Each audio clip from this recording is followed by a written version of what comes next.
E começamos a olhar para este resultado com a ajuda do Rafael Soares e do José Nunes. Muito bom dia aos dois, sejam muito bem-vindos. José, este jogo foi, de acordo com Roberto Martínez, um jogo completo.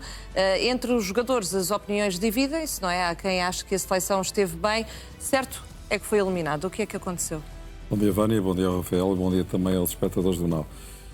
Para que ninguém fique surpreendido com aquilo que aconteceu ontem. Em primeiro lugar, porque a Espanha é uma seleção muito forte e que pode ganhar a qualquer equipa. E nós também.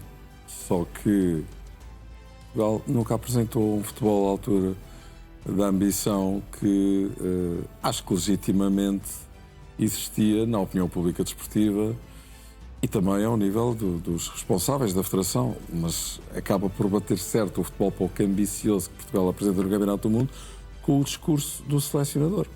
Em determinada altura tentou corrigir o azimuth dizendo não, nós não estamos aqui para ganhar o Campeonato do Mundo, estamos aqui para jogar bem, disse qualquer coisa assim.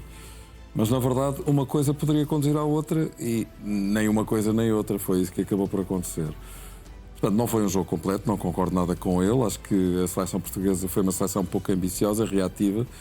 Reconheço, concordo, aceito, admito, concedo que Portugal talvez, pelo menos com este selecionador, não tenha skills para jogar olhos nos olhos e taco a taco com a Espanha, uma equipa do ponto de vista coletivo muito mais trabalhada. Isto não tem a ver com a qualidade individual dos jogadores, porque a Espanha, quer dizer, não terá melhores jogadores do que Portugal.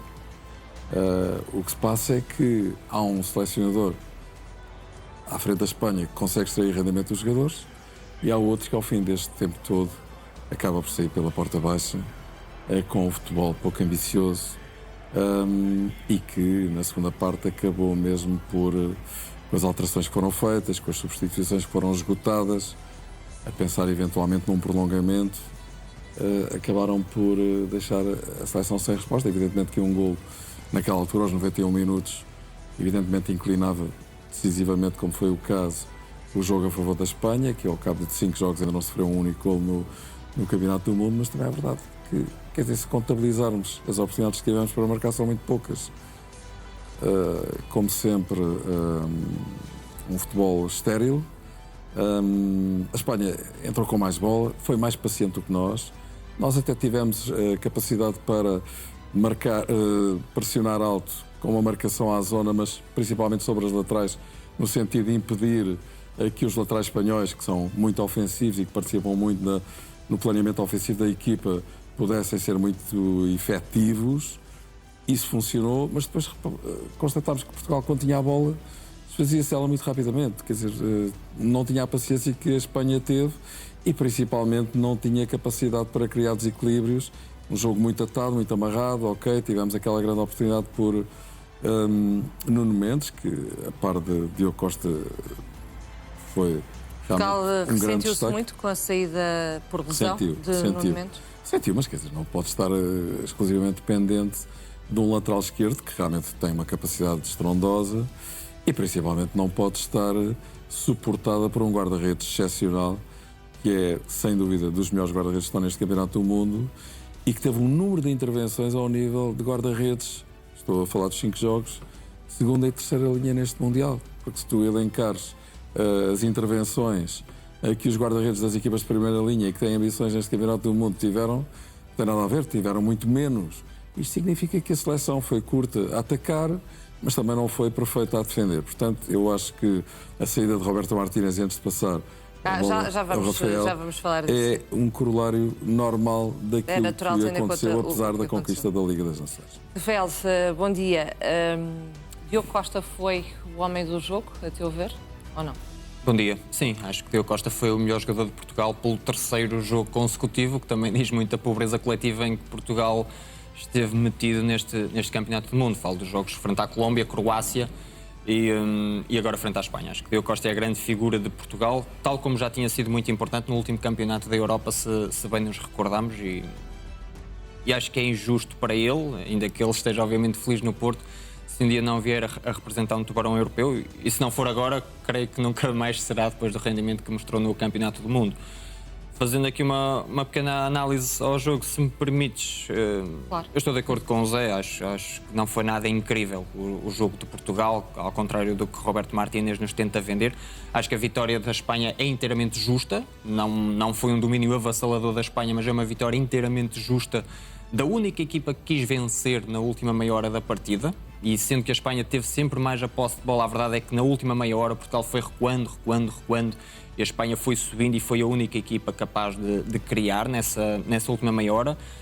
Roberto Martínez diz que muitas vezes há detalhes, porque a bola vai à barra, entra ou não entra, há um livre rápido, há um substituto que entra e marca. Eu pego nesta última parte de Roberto Martínez para dizer que é justiça poética a Espanha chegar ao golo através de 2 jogadores que saltaram do banco. Ferran Torres a assistir Miquel Merino, depois de vermos Roberto Martínez ignorar completamente o homem que lhe deu o detalhe da vitória no último jogo frente à Croácia, que foi Gonçalo Ramos. Portanto, não é um mero pormenor um substituto ter marcado um golo. Aqueles 2 jogadores combinaram porque Luís de la Fuente, o selecionador de Espanha, foi à procura da vitória e Roberto Martínez foi à procura do prolongamento, como ele, aliás, falou de Gonçalo Ramos, a dizer que era um jogador ideal, mas apenas para entrar no prolongamento, que não era esta a estratégia. Portanto, uma vitória justa, uma saída justa, de uma seleção que raramente foi competente neste campeonato do mundo, tirando o jogo com o Uzbequistão, e a primeira parte contra a Croácia, ainda assim. Mas Roberto Martínez tentou vender a ideia de que este era um segundo Mundial depois da fase de grupos. A primeira fase de grupos não é apagada. Portugal não ia passar a jogar maravilhosamente só porque terminou a fase de grupos e seguiu em frente. Portanto, os sinais estavam lá todos.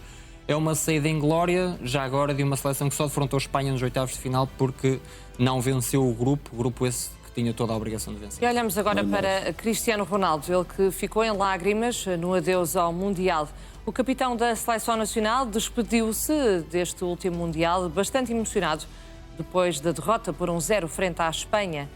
Ronaldo estava claramente desolado no final do jogo, logo após o apito final do encontro. Isso foi visível na cara do avançado português. Ronaldo foi titular na Seleção Nacional e jogou os 90 minutos.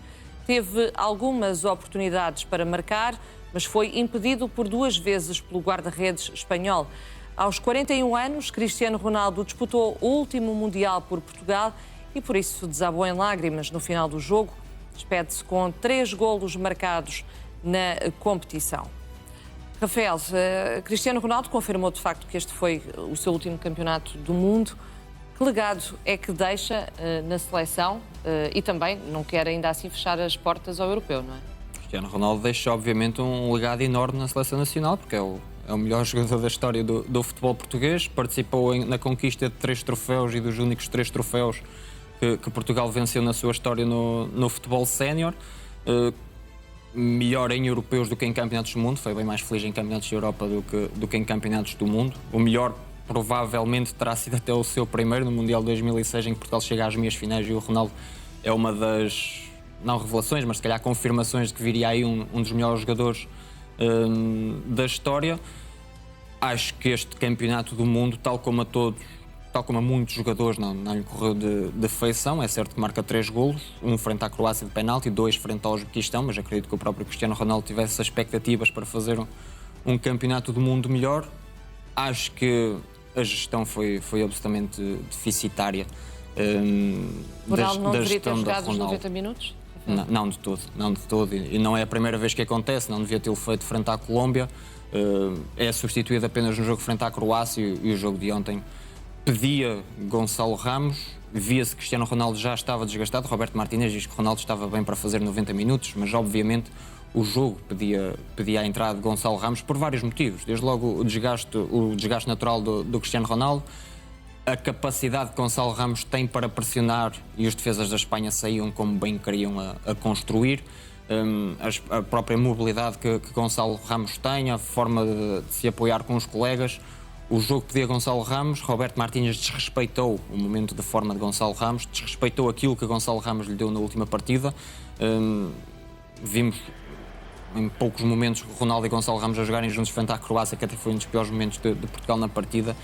Mas a discussão é sempre essa em relação a Cristiano Ronaldo, é que podia ter tido uma utilidade maior do que a que teve e podia ter sido mais importante do que aquilo que foi se houvesse uma gestão mais importante, porque Cristiano Ronaldo, tendo qualidade, não tem de fazer os 90 minutos, não tem sequer de ser sempre titular, porque há outro avançado com qualidade, como era o caso de Gonçalo Ramos. Muito bem, e Zé Nunes, já te passo também a palavra a propósito de Cristiano Ronaldo e dar também nota de que Jorge Jesus é agora o mais forte candidato a ser o próximo selecionador de Portugal.